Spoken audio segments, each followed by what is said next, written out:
요한복음 19장 31절에서 42절까지 말씀입니다. 요한복음 19장 31절에서 42절까지 말씀입니다. 제가 대표로 봉독하겠습니다. 이날은 준비일이라. 유대인들은 그 안식일이 큰 날이므로 그 안식일에 시체들을 십자가에 두지 아니하려 하여 빌라도에게 그들의 다리를 꺾어 시체를 치워달라 하니, 군인들이 가서 예수와 함께 못 박힌 첫째 사람과 또 그 다른 사람의 다리를 꺾고, 예수께서 이르러서는 이미 죽으신 것을 보고 다리를 꺾지 아니하고, 그중 한 군인이 창으로 옆구리를 찌르니 곧 피와 물이 나오더라. 이를 본 자가 증언하였으니 그 증언이 참이라. 그가 자기의 말하는 것이 참인 줄 알고 너희로 믿게 하려 함이니라. 이 일이 일어난 것은 그 뼈가 하나도 꺾이지 아니하리라 한 성경을 응하게 하려 함이라. 또 다른 성경에 그들이 그 찌른 자를 보리라 하였느니라. 아리마대 사람 요셉은 예수의 제자이나 유대인이 두려워 그것을 숨기더니 이 일 후에 빌라도에게 예수의 시체를 가져가기를 구하매 빌라도가 허락하는지라. 이에 가서 예수의 시체를 가져가니라. 일찍이 예수께 밤에 찾아왔던 니고데모도 모략과 침향 섞은 것을 100리트라쯤 가지고 온지라. 이에 예수의 시체를 가져다가 유대인의 장례법대로 그 향품과 함께 세마포로 쌌더라. 예수께서 십자가에 못 박히신 곳에 동산이 있고 동산 안에 아직 사람을 장사한 일이 없는 새 무덤이 있는지라. 이날은 유대인의 준비일이요 또 무덤이 가까운 고로 예수를 거기 두니라. 아멘. 네, 오늘 본문은 예수님을 장사 지낸 자들에 대해서 기록이 되어 있습니다. 예나 지금이나 또 우리나라나 또 다른 나라 어느 나라라도 장례는 아주 중요한 일입니다. 그 한 인생의 끝을 마무리를 짓는 일이기 때문에 그렇습니다. 그러나 죽은 사람 자기 스스로는 할 수 없는 일입니다. 그렇기 때문에 주변에서 가족이나 또는 그를 평소에 믿고 잘 따르고 사랑하는 자들이 그렇게 장사를 지내줘야 합니다. 예전에 TV 뉴스에서 코로나가 급격히 확산되자 브라질이나 인도에서는 시체가 방치되듯이 쌓아놓고 있는 모습을 보여준 적이 있습니다.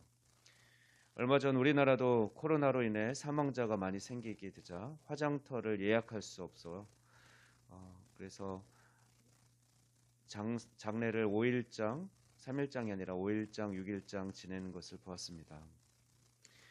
예수님께서는 금요일 제9시 즉 오후 3시에 돌아가셨습니다. 금요일 저녁 해가 지면 이제 곧바로 안식일이 시작되기 때문에 해가 지기 전에 시체를 치워야 했습니다. 왜냐하면 유대인들은 안식일에 시체를 십자가에 두기를 꺼려했기 때문에 그렇습니다. 부정한 것으로 여겼기 때문에 시체를 빨리 치워야 했습니다. 그래서 그들은 빌라도에게 시체를 치워달라고 부탁합니다. 그리고 빌라도는 군병들에게 그 십자가에 있는 자들의 다리를 꺾어서 확실하게 죽이고 그 다음에 시체를 치우라고 지시를 했습니다. 이제 몇 시간 안 남은 상황이기 때문에 급박하게 또한 장세를 지내야 되는 상황이 되었습니다. 그런데 이렇게 긴박하게 예수님을 장사 지내야 되는데 그 사람은 누구였습니까? 예수님께서 사랑하고 아끼는 제자 베드로나 또는 또 다른 12제자가 아니었습니다. 또 예수님의 가족도 아니었습니다. 예수님을 장사 지낸 사람은 예수님의 12제자도 아니고 예수님의 가족도 아니었습니다. 오늘 본문은 예수님의 장사 지낸 이야기를 기록하면서 두 부류의 사람을 소개합니다. 먼저는 영적으로 무감각한 로마 군병들, 그리고 영적으로 견고했던 니고데모와 아리마대 요셉이 대조되듯이 기록되어 있습니다.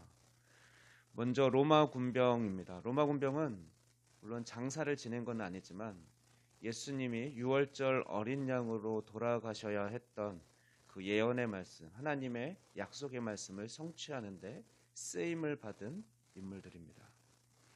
그들은 아무런 믿음도 없었고 오직 로마 황제의 명령을 따르는 자들이었습니다. 그러나 그들은 예수님이 유월절 어린 양으로 돌아가시는 일에 쓰임 받습니다. 출애굽기 12장 46절 말씀과 민수기 9장 12절 말씀에서 설명하는 유월절 규례에는 어린 양의 뼈를 꺾지 말라는 말씀이 기록되어 있습니다. 또한 시편 34편 20절 말씀은 그의 모든 뼈를 보호하시며 그 중에서 하나도 꺾이지 아니하도다라고 메시아의 죽음, 예수님의 죽음을 예언할 때 뼈가 꺾이지 않을 것을 예언한 말씀이 기록되어 있습니다. 또한 스가랴 12장 10절 말씀은 그가 찔림을 당할 것이라는 예언도 있습니다. 그런데 앞서 구약에서 이렇게 예언하고 또 유월절 어린 양에 대한 묘사가 오늘 본문 31절부터 36절까지의 말씀에서 그대로 성취되는 것을 볼 수 있습니다. 36절은 그래서 이렇게 기록합니다. 이 일은 뼈가 하나도 꺾이지 아니하리라 한 성경을 응하게 하려 함이라 라고 기록함으로써 예수님께서 유월절 어린 양으로 돌아가셨음을 일깨워주고 있습니다. 그리고 하나님의 말씀이 그대로 성취되는데 이 일에 바로 아무 믿음도 없었던 예수님의 제자도 아니었고 상관이 없는 그 로마 군인들을 사용하셔서 하나님께서는 하나님의 역사를 이루어 주셨습니다. 두 번째 사람들은 니고데모와 아리마대 요셉으로 예수님을 장사 지낸 자들입니다. 이 둘은 둘 다 공회원으로서 특히 요셉은 유대인들이 두려워 자신이 예수님의 제자인 것을 숨기는 그런 자였습니다. 43절 말씀 보면 마가복음 15장 43절에는 요셉에 대해서 이 사람은 존경받는 공회원이요 하나님의 나라를 기다리는 자로 그렇게 묘사되고 있습니다. 그리고 니고데모 또한 자신이 예수님과 접촉한 사실이 누설될까 봐 늦은 밤 야밤을 틈타서 예수님을 찾아왔었던 자였습니다. 그래서 어떻게 영생을 얻는지 물었던 자들, 거듭나는 것이 무엇인지 물었던 자죠. 이처럼 이들은 사실 하나님보다 사람을 더 두려워했었던 연약한 사람, 믿음이 부족한 자들이었습니다. 그리고 자신의 지위, 공회원이라는 그 지위를 잃게 될까 봐 두려워서 자신이 예수님의 제자라는 것을 드러내지 못했던 자들입니다. 그런데 하나님께서는 이런 자들을 통해서 물론 그 이후에 더 성장의 과정을 거쳤는지는 모르겠습니다. 복음서에서 구체적으로 그들의 성장, 믿음의 수준에 대해서는 기록하고 있지 않기 때문에 우리가 살펴본 것은 이전에 묘사된 그들의 믿음 상태만 알 수 있습니다. 그러나 그들은 예수님의 제자들도 하지 않은 일을, 즉 예수님의 장사 지내는 아주 중요한 일을 이 두 사람이 하고 있습니다. 이들은 하나님의 계획 가운데서 예수님의 구속사적 사업을 성취하도록 돕는 일꾼으로 준비된 신앙의 사람이었습니다. 왜냐하면 이들의 치밀한 장례 준비로 인해서 예수님의 시신이 이방인과 유대인들의 손에서 더 이상 능욕당하지 않도록 보호되었기 때문입니다. 뿐만 아니라 구약 성경 이사야 53장 9절 그는 강포를 행하지 아니하였고 그의 입에 거짓이 없었으나 그의 무덤이 악인들과 함께 있었으며 그가 죽은 후에는 부자와 함께 있었다는 그 예언마저 이루게 하는데 부자의 무덤에 부자와 함께 있었다. 죽은 후에 그 부자의 무덤에 장사되는 것을 말씀하시는데 그것도 정확하게 이루어지도록 아리마대 사람 요셉을 하나님께서는 사용하셨습니다. 이제 말씀을 정리합니다. 우리는 오늘 본문을 통해서 예수님의 십자가 죽음을 둘러싼 모든 상황이 완전히 하나님의 통치 아래에 있었음을 우리는 확인하게 됩니다. 하나님은 온 인류의 역사의 주관자이십니다. 그리고 예수님은 지금도 살아계셔서 우리를 위해 중보하시며 하나님의 선하신 그 뜻을 이루어 가시는 분이심을 또 증거하고 있습니다. 우리는 역사를 주관하시며 하나님의 구속 사역을 이루신 하나님을 신뢰하고 또 지금도 살아계셔서 우리를 위해 중보하고 계신 예수님, 그 예수님의 이름을 부르면서 오늘 이 시간도 간절히 기도하는 그 은혜의 시간이 되기를 소망합니다. 기도하겠습니다.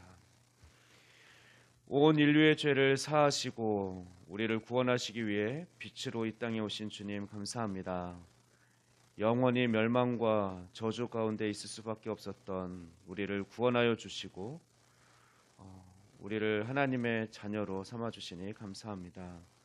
오늘 말씀을 통해 하나님께서 온 인류의 역사의 주관자가 되시며 하나님께서 하신 말씀을 신실하게 이루시는 분임을 깨닫게 하시니 감사합니다.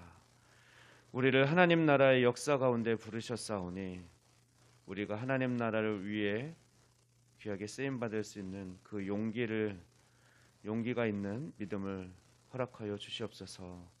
우리를 통하여 하나님의 선하신 뜻을 이루시고 주님 영광 받아 주시옵소서. 감사드리며 이 모든 말씀 우리 주 예수 그리스도의 이름으로 기도하옵나이다. 아멘.